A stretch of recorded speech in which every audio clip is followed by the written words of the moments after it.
Chapitre 6. La liberté spirituelle. Tout ce qui augmente notre liberté augmente notre responsabilité. Victor Hugo. Sans liberté spirituelle, il n'y a pas de mouvement vers l'avant, pas d'occasion de devenir ce que l'on est déjà, un être de joie et d'amour. Aujourd'hui, la liberté spirituelle n'est plus une utopie pour moi. Elle m'est accessible, elle fait partie de mon être. Quand elle respire, c'est elle qui gonfle ma poitrine et c'est son chant qui sort de ma gorge. Comment le dire? C'est comme un voyage d'âme à l'intérieur de ma conscience en mouvement. Et comme cette forme de liberté est omniprésente, elle ne dépend plus d'un lieu ou d'une situation. Cela devient un état de conscience qui occupe tout, qui est tout et qui ne dépend de rien. C'est une respiration cosmique, le souffle divin sur l'âme que je suis, et elle s'inscrit dans ma mémoire cellulaire.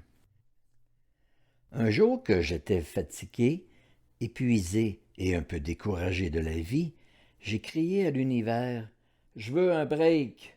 Je suis tanné de tout ce travail avec toutes ces lois qui nous régissent. Je veux un break! » Sur le coup, j'ai senti de l'apaisement. En évacuant ainsi mes frustrations, j'éprouvais une sensation bizarre, comme un vide qui s'était créé en moi. Puis je suis passé à autre chose. La nuit suivante, j'ai fait un rêve.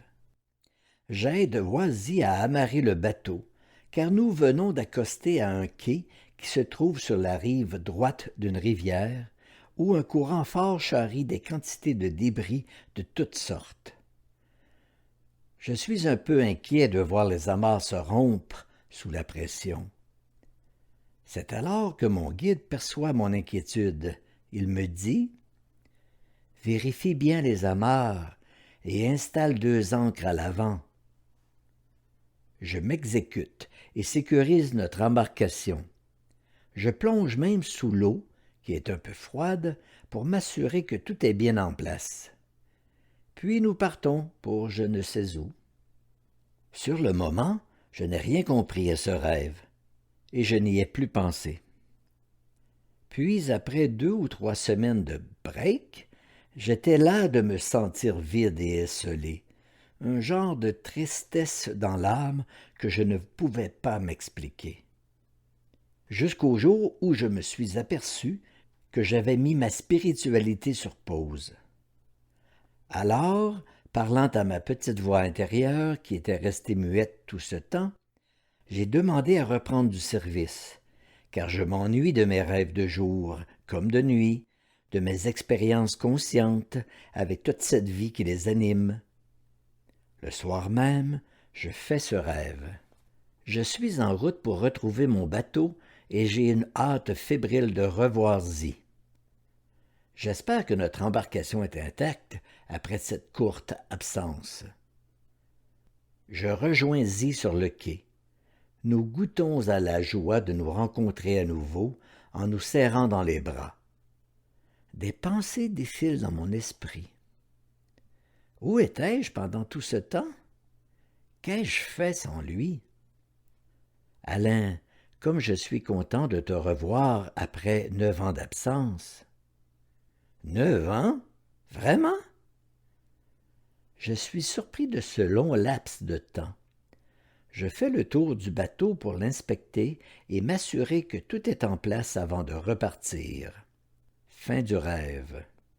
Ce n'est qu'après l'avoir écrit et relu mon journal spirituel que j'ai pu rapprocher ces 2 rêves. Celui dans lequel je réclamais une pause et celui de ma demande de retour au travail. C'est alors que j'ai vu que, même si ma pause n'avait duré que 2 ou 3 semaines dans le plan physique, dans les mondes intérieurs, le laps de temps était considérablement plus long. Ces petits rêves très explicites m'ont fait prendre conscience que l'espace et le temps varient beaucoup d'un monde à l'autre. Il semblerait qu'1 an sur Terre équivaille à 9 ans dans le monde astral et environ à 80 ans dans le plan causal. Alors, je me suis dit que la prochaine fois que je veux prendre une pause, je réfléchirai à 2 fois avant d'en faire la demande. La vie est une école qui nous enseigne l'art d'être heureux. Notre degré de bonheur dépend de la qualité de la relation que nous établissons avec notre vrai soi.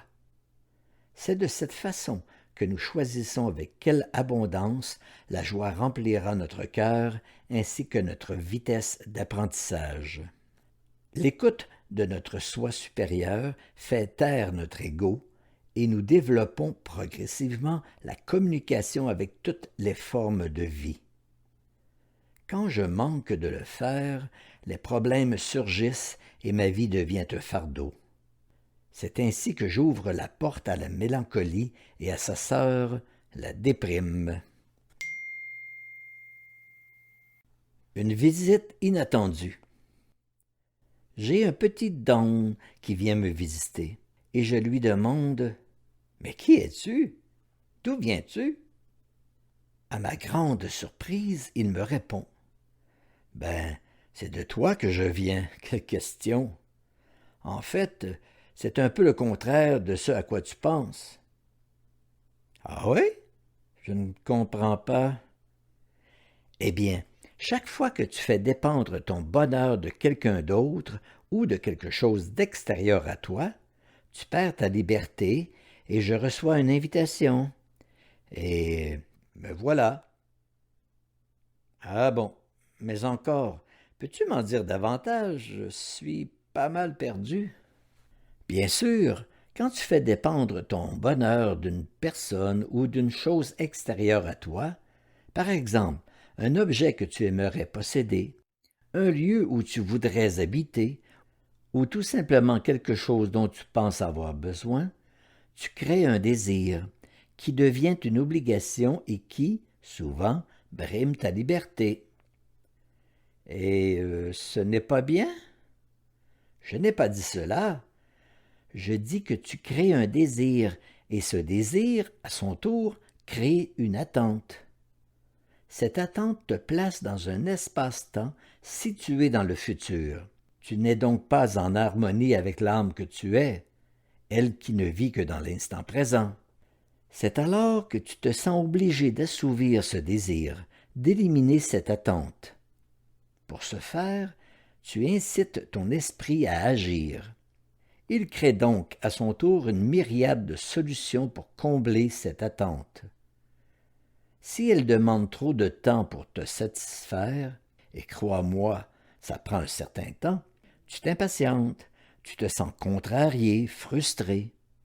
Avec ce pot-pourri de création, la colère n'est jamais bien loin, et, entre autres choses, elle se met aussi à créer des scénarios émotionnels, tels que l'impatience, l'affrontement, la violence. Ouais, c'est compliqué ton affaire. Ignorant ma dernière réplique, il poursuivit. Heureusement pour toi, tu possèdes un mécanisme de défense qui est ta déprime. C'est ici que je reçois l'invitation à te rendre visite pour créer cette sensation que tu nommes un down. Son but est de réveiller l'âme pour que tu reprennes la situation en main et que tu imagines une possibilité de t'en sortir à l'aide de solutions qui proviennent de l'intérieur de toi. Ça te suffit comme liberté? Est-ce que tu comprends? Voilà qui est plus clair. Je prends conscience que je crée par ma pensée et que si cette pensée exprime un désir qui provient de l'extérieur de moi, je brime ma liberté par mes choix douteux qui me viennent d'autrui. Comme dit le sage Rébazartas, maintiens ton attention sur Dieu et ne laisse rien ni personne se mettre entre toi et lui. Tu vois comment tout ceci fonctionne? C'est simple, hein, non? Ben alors, tu es mon ami?